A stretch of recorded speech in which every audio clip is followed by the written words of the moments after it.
Hola, ¿qué tal? Les envío un afectuoso saludo y siguiendo con este maravilloso mundo del derecho en donde existen instituciones que necesariamente tienen que ser motivo de reflexión, su servidor únicamente aporta sus reflexiones que le permiten pues todo este bagaje que he tenido a nivel profesional y que obviamente no significa que yo tenga la verdad absoluta. Significa únicamente que comparto mis ideas, algunas las podrán compartir, otras no, pero ustedes al final del día tienen la mejor decisión y eso es lo más importante, puesto que esta maravillosa institución que voy a hablar permite y da tema para bastantes horas, pero que por motivo de tiempo únicamente me concretaré en dar sus principales peculiaridades de esta institución, que es la acción plenaria de posesión. Esta acción es muy concurrida en los diversos tribunales de nuestro país cuando te ves desposeído de un bien inmueble que tenías la posesión y obviamente pues tienes un justo título. Ahora bien, esta acción es de carácter real y donde se va a estudiar necesariamente un mejor derecho para poseer. No se van a estudiar cuestiones de dominio. No obstante, antes de proseguir con esta explicación, debemos establecer qué debemos entender por posesión. Posesión, según el autor francés Bruguière, nos dice que es ese poder de hecho que se ejerce sobre la cosa. Y por lo tanto, existen dos clases de posesión. La posesión originaria, en donde se ejerce el dominio o tienes el carácter de dueño sobre la misma y tienes esas características propias de la propiedad, como son el uso, disfrute y abuso de la cosa. Y también tenemos la posesión derivada, que consiste en la posibilidad de que el poseedor originario te conceda que el uso y disfrute de la cosa a título gratuito o bien a título oneroso. Del primero es el comodato y del segundo el arrendamiento.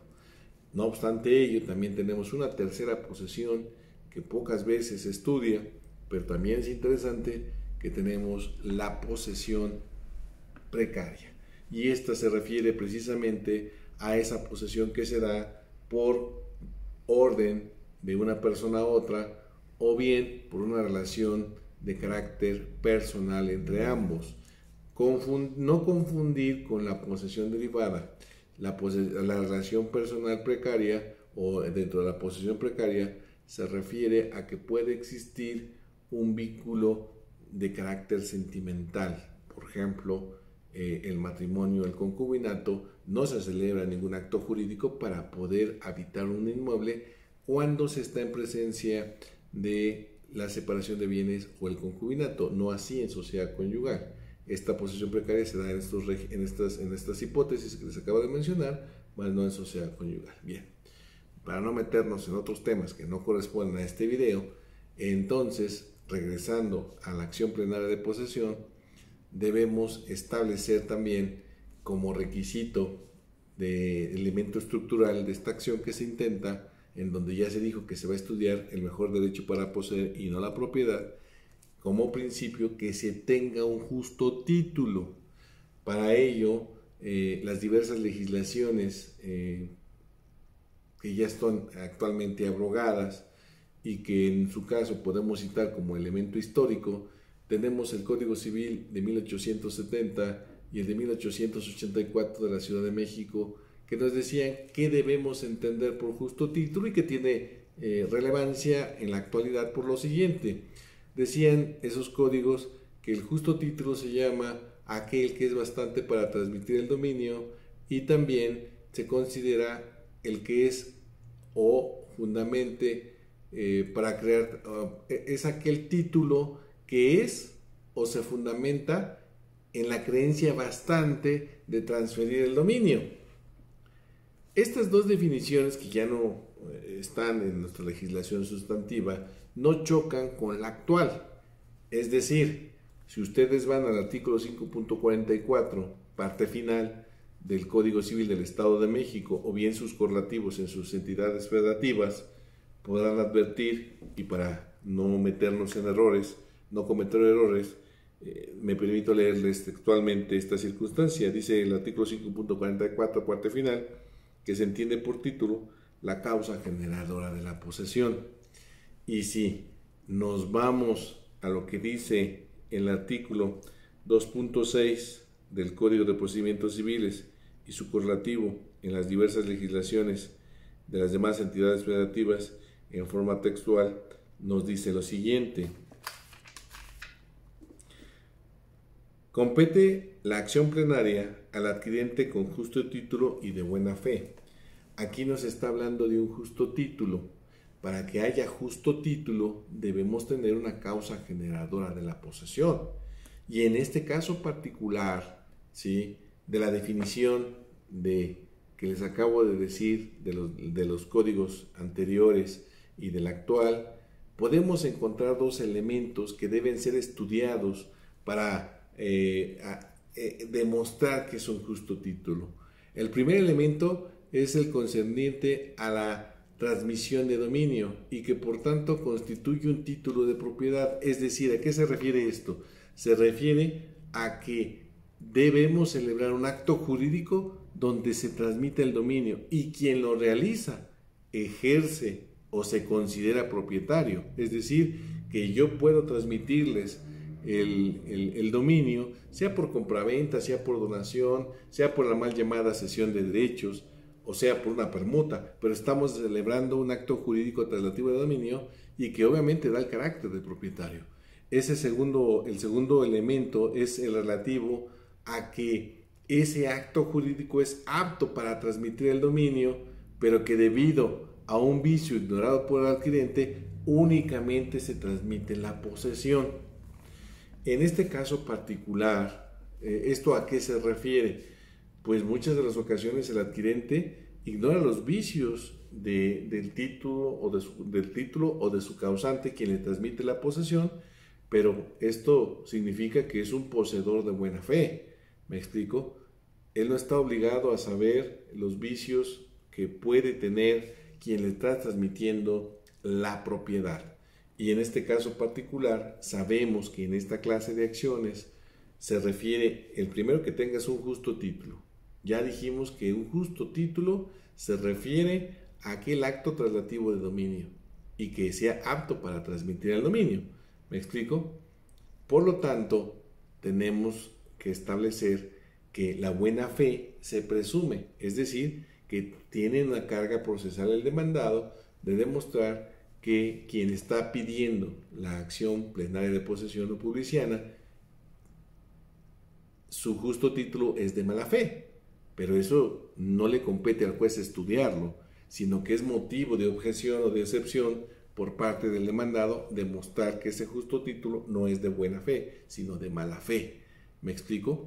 Y entonces, en este caso particular, esto también tiene relación con el hecho de que se estarán preguntando, bueno, entonces, si no estudiamos cuestiones de propiedad, estudiamos cuestiones de posesión, y estás hablando de un contrato privado de compra-venta, de donación o de mal llamado cesión de derechos o bien de permuta, y sabemos que por regla específica los contratos privados de las compraventas de inmuebles o donaciones tienen que constar en escritura pública, pero al hacerlo estamos llevando a cabo la formalización de ese contrato traslativo de dominio a través de ¿qué? Pues de que se tire la escritura ante un fedatario público, porque debe de constar en escritura pública.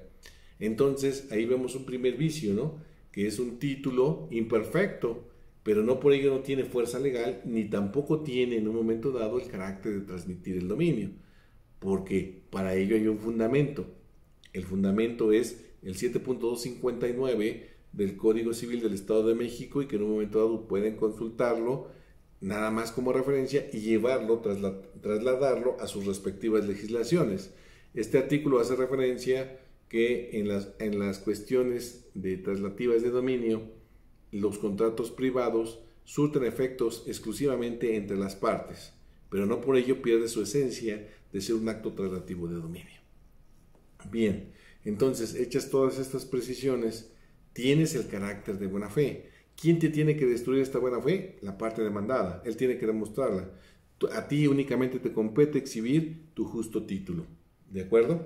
Y bueno, bajo estos lineamientos también debemos establecer que otro de los requisitos que exige esta clase de acciones es que hayas tenido la posesión del inmueble de manera, bueno, que tengas la posesión o quien te la transmitió la haya tenido.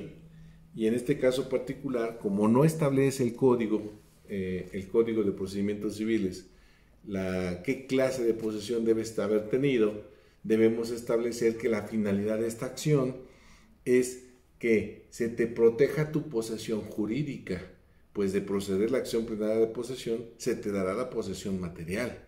Y entonces, bajo esta reflexiva, tenemos que entender que este tercer elemento del que estoy hablando se refiere precisamente a que no debes demostrar que tenías la posesión material del inmueble, sino basta con que demuestres la posesión jurídica. Y no se requiere en todo caso que tampoco demuestres que quien te transmitió la propiedad haya tenido la posesión, puesto que tienes la presunción de buena fe, que obviamente significa que tienes un justo título y se presume que esta persona tenía la aptitud y capacidad de transmitirte esa posesión. Es obviamente otros elementos que debemos estudiar, es que la posesión la tenga el demandado. Y en este caso, pues se presume que esa posesión es de mala fe, pero también no solamente es de mala fe, sino también aquellos que teniendo la posesión tienen un título que es de menor espacio que el tuyo, es decir, la temporalidad de esa posesión o de que adquiriste la posesión es de menor tiempo que el tuyo. Por lo tanto, en este caso particular, no solamente es contra el poseedor de mala fe que se mete en forma furtiva, sino contra también aquellos poseedores que pudiesen exhibir un título también imperfecto, pero de menor temporalidad que el que tú tienes. En este caso particular, estos tres elementos son básicos y fundamentales, aunque voy a hablarles ahorita de una situación que no es propiamente ni está redactada en el código, ni forma parte del elemento estructural, que es necesariamente que debe existir una posesión por parte del demandado en relación al bien inmueble, porque en la praxis se ha suscitado que pretenden el plenario de posesión y emplazan al demandado en un domicilio diverso. En este caso particular, esta situación no podría actualizarse, puesto que si la esencia del plenario de posesión es que te devuelva la posesión que está en poder de tu antagónico, es porque éste tiene ese poder de hecho sobre la cosa, es decir, la está poseyendo materialmente y que te impide poseerla. Por lo tanto, en este caso particular, debes establecer precisamente que obviamente la diligencia donde se está llevando a cabo la vinculación jurídica procesal es habitado por el demandado. Ahí lo debes encontrar y ahí debe de estar. Y de la misma manera, también tenemos esta circunstancia de que debes identificar fehacientemente la dimensión o superficie que pretendes ejercer el plenario de posesión. Repito, esto no tampoco es un elemento que está establecido en las diversas legislaciones, pero sí resulta indispensable establecer y ubicar qué porción del inmueble tú pretendes que se te restituya en la posesión con sus frutos y accesiones. Bueno, de esta forma, en forma breve, les he explicado los pormenores de la acción plenaria de posesión, los principales en este caso particular, y obviamente quedo a su disposición y recordándoles que todos ustedes tienen la mejor opinión respecto a esta figura jurídica. Les agradezco su atención a esta cápsula jurídica.